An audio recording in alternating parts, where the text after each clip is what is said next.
Ja, hallo und herzlich willkommen zu einem weiteren Prüfungsvorbereitungstutorial für Industriekaufleute. Mein Name ist Jens Bayer. Dieses Video ist der 5. Teil einer kleinen Reihe, die sich mit Tabellenkalkulationssoftware in der KSK-Abschlussprüfung beschäftigt. Hier in dieser Aufgabe geht es jetzt mal nicht um absolute und relative Bezüge, sondern um eine Wenn-Dann-Funktion, die hier richtig angewendet werden soll. Es geht konkret um eine Bestandsüberwachung und hier hinten in der letzten Spalte fehlen noch die Formeln und das soll eine der 6 vorgeschlagenen, soll den Bedingungen entsprechen, die hier genannt sind. Das heißt also, es soll ein Nein oder ein Ja erscheinen, je nachdem welche Bedingungen zutreffen. Und zwar geht es darum, der Bestand soll größer als 100 Rollen sein und die Lieferzeit kleiner als 10 Tage. Wenn das der Fall ist, soll ein Nein eingetragen werden.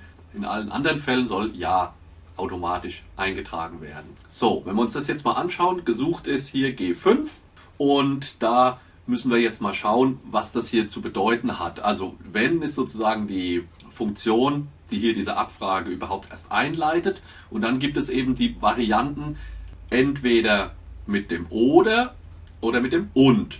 Das sind diese boolschen Operatoren, mit denen wir auch im Lernfeld 2 schon mal gearbeitet haben, wenn es um ereignisgesteuerte Prozessketten geht. Das wäre sowas jetzt hier in Excel übertragen.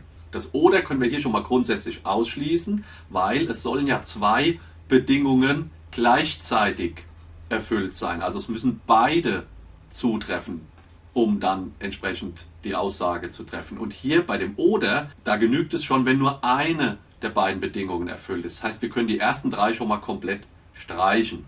Dann bleiben noch diese hier übrig und da müssen wir jetzt einfach genau überprüfen, was passieren soll. Also die Bedingung hier in der Klammer, die beiden Bedingungen müssen jeweils erfüllt sein und müssen natürlich auch den Aussagen hier oben entsprechen.